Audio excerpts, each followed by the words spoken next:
So hi guys, welcome back to another short comedy वक्त। तो कैसे आप लोग? तो आज हम एक और इम्पोर्टेंट रेशियो के बारे में बात करने वाले and the ratio name is dividend payout ratio.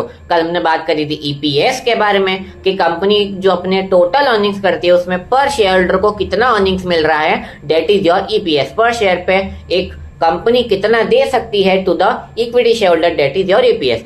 आज हम बात करने वाले हैं डिविडेंड पे आउट रेशियो के बारे में। तो मैं आपको बेटा हमेशा बोलता हूं कि आधी चीजें कॉन्सेप्ट तो वहीं क्लियर हो जाएगा जहां आप उसका इंटरप्रिटेशन समझोगे, ठीक है। अगर जहां पर आपको उसका इंटरप्रिटेशन समझ में आ गया तो वहीं पर आपका आधा कॉन्सेप्ट क्लियर हो जाता है। तो समझते हैं डिविडेंड पे आउट रेशियो का मतलब क्या होता है। देखिए, हमने ईपीएस के लिए टर्मिनोलॉजी क्या यूज करी थी कि कंपनी को पर शेयर पे इक्विटी शेयर होल्डर को कितना मिल सकता है, दैट इज मिल सकता है, मिला नहीं है, that is EPS.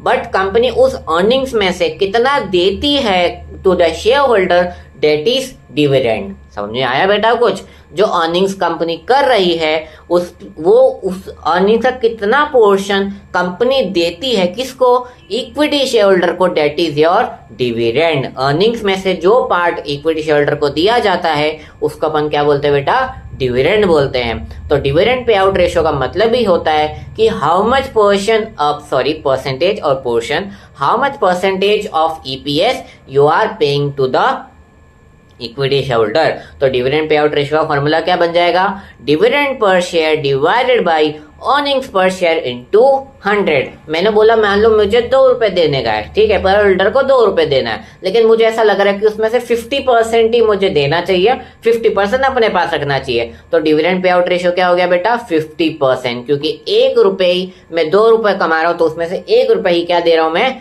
Share holder को देता हूं। तो ईपीएस मतलब कितना कंपनी पर शेयर पे कमाती है एंड डीपीएस मतलब कितना कंपनी पर शेयर पे इक्विटी शेयर होल्डर को देती है। अब एक और बेटा इसमें चीज याद रखो कि अगर कंपनी को ऐसा लगता है, कि इंपॉर्टेंट बात बता रहा हूं, अगर कंपनी को ऐसा लगता है कि वो जो ईपीएस हमने कमाया है, अर्निंग्स कमाई है, वो अगर मैं इक्विटी शेयर होल्डर को ना दूं और उसी पैसे को मैं री इन्वेस्ट कर दूं, बहुत इंपॉर्टेंट टर्मिनोलॉजी है, अगर मैं उसी पैसे को वापस री इन्वेस्ट करूं और बेटर अपॉर्चुनिटीज और बेटर अर्निंग्स क्रिएट हो सकती हैं, तो उस केस में डिविडेंड पे आउट रेशियो उतना ही कम होता है। कंपनी को लगता है कि हम जनरेट कर सकते हैं बेटर अर्निंग्स, तो वह कंपनी पे नहीं करती है। तो date is your dividend payout ratio. एक एग्जांपल देता हूं, मान लो पापा अर्निंग्स कमाते हैं, ठीक है, पापा अर्निंग्स कमा रहे हैं। अब उनको ऐसा लगता है कि यार ये जो अर्निंग्स मैं अपने बच्चे के मोबाइल में खर्च करूंगा वही अगर मैं इसके एजुकेशन पे खर्च करूँ, डेट इज विल बेटर। तो वो अपना कितना परसेंट हमारे एजुकेशन पे खर्च करता है, that is DPS. Thank you.